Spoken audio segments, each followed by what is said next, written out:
Hi guys, how's it going? Welcome back to my channel. Hope you're having a fantastic day.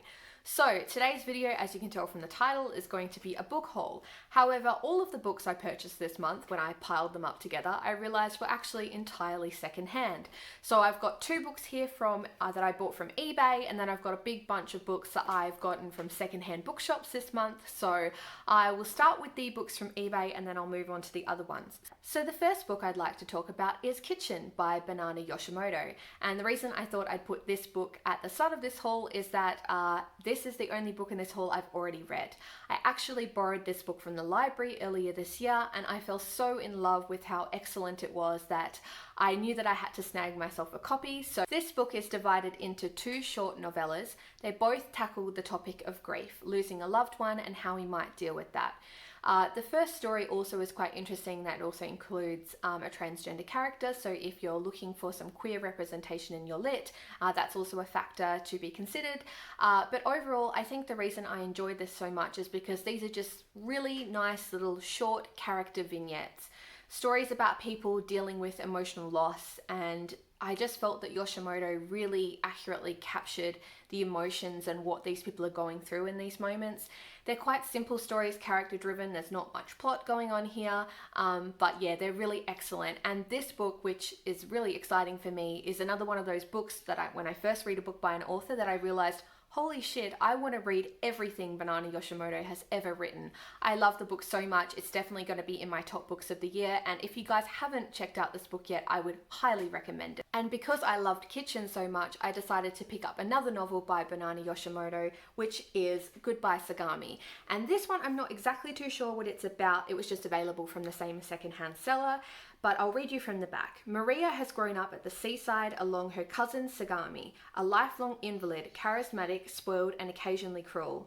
Now Maria is moving to Tokyo to go to university, and Sagami invites her to spend a last summer by the sea. A restful idyll becomes a time of dramatic growth as Sagami finds love and Maria learns the true meaning of home and family. She also has to confront Sagami's inner strength and the real possibility of losing her. So doesn't that just sound completely excellent? So yeah, really look forward to reading this one. The next purchase came off the back of my recommendations for family sagas video that I put up last week.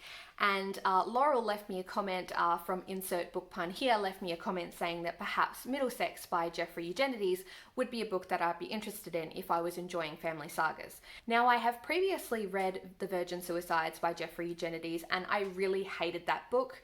I gave it 1 star and I DNF'd it, and when I do that on an author's first read, I'm not gonna lie, it makes me very likely to not really pick up any of their books in the future. However, after reading the synopsis of this one, I was quite intrigued and I did decide to pick it up. This one is, a family saga about a Greek family, so I'll be really interested to tuck into this and see if it changes my opinion of him as an author. The next book I picked up was Eileen by Ottessa Mossvegh, and I read My Year of Rest and Relaxation earlier this year, and I just thought it was such an interesting novel.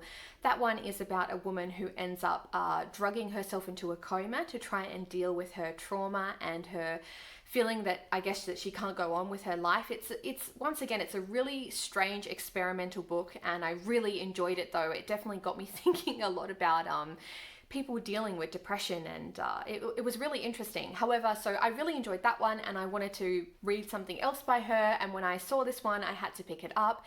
This one is of course about a young girl named Eileen, as I'm sure you can probably guess from the title, and I believe this is a story about her engaging in some sort of self-destructive behavior, perhaps getting in trouble with the law.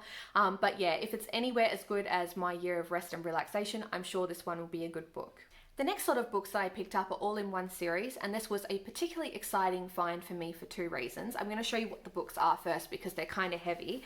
I found a heap of books by Joe Abercrombie that were all donated to the same secondhand shop, so for $2 each I had to go ahead and pick them up. I'm going to put these down now because they weigh an absolute ton. So all of these books I picked up, if you're not familiar, are from the First Law universe, including obviously the first 3 books, which is the First Law trilogy, with the first one being The Blade itself. Now, I've heard these compared over and over again to Game of Thrones. They are a grimdark fantasy series. I believe they also have multi-perspectives, so considering how disappointing the ending of the TV show of Game of Thrones was, and that we have no immediate releases of the final 2 books books in sight.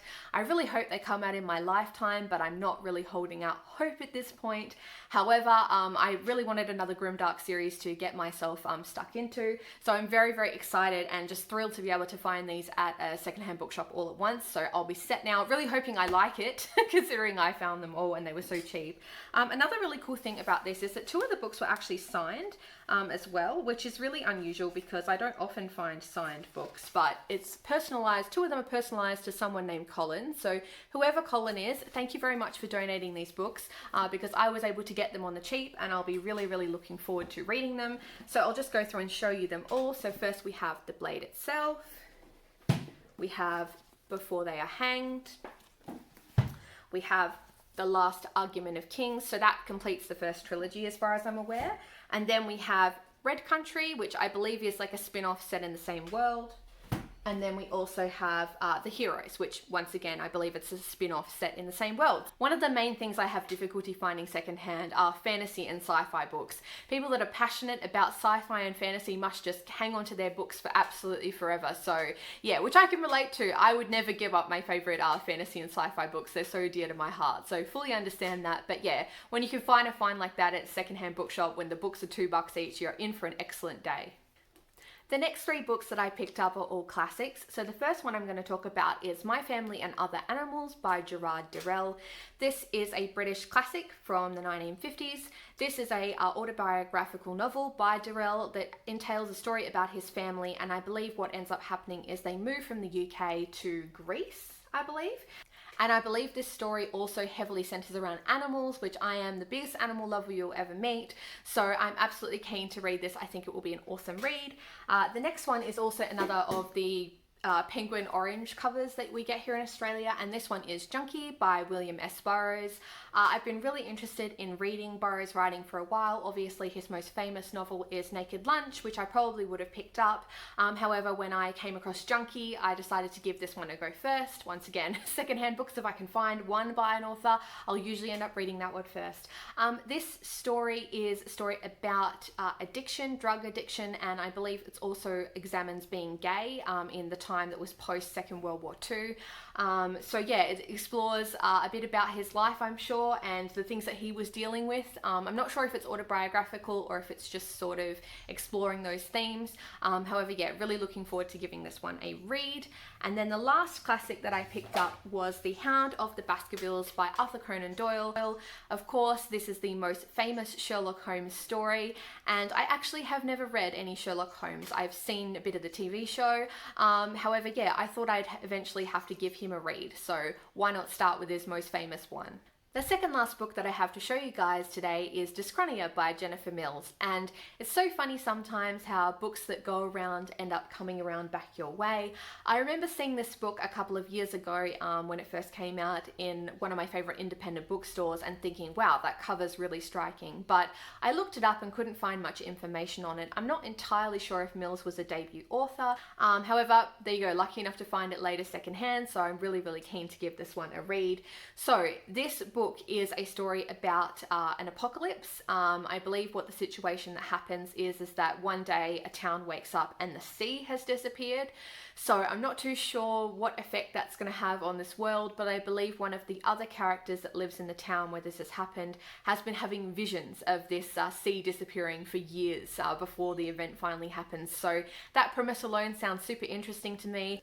And the last book that I have to show you guys today is The 13th Tale by Diane Setterfield. I've heard that this book is really excellent around here on BookTube, so of course when I saw it secondhand I had to take the chance to pick it up. This one is a story about a woman who has spent her whole life writing books or stories, I'm not exactly sure, and then later in her life I believe she decides to find this other woman to sit down and actually write her own life story. So yeah, I've heard really positive things about this one, so really looking forward to giving that a go. It sounds like quite a cozy book too, a book about storytelling and about books, so this might be an ideal book to wait for the Christmas season when I'm feeling really comfy and nostalgic. Might be the perfect time to read this book. So that is it. Those are all of the books that I picked up in September. Please let me know down below if you guys have read any of these books, what you thought of them. I'd love to hear your opinions.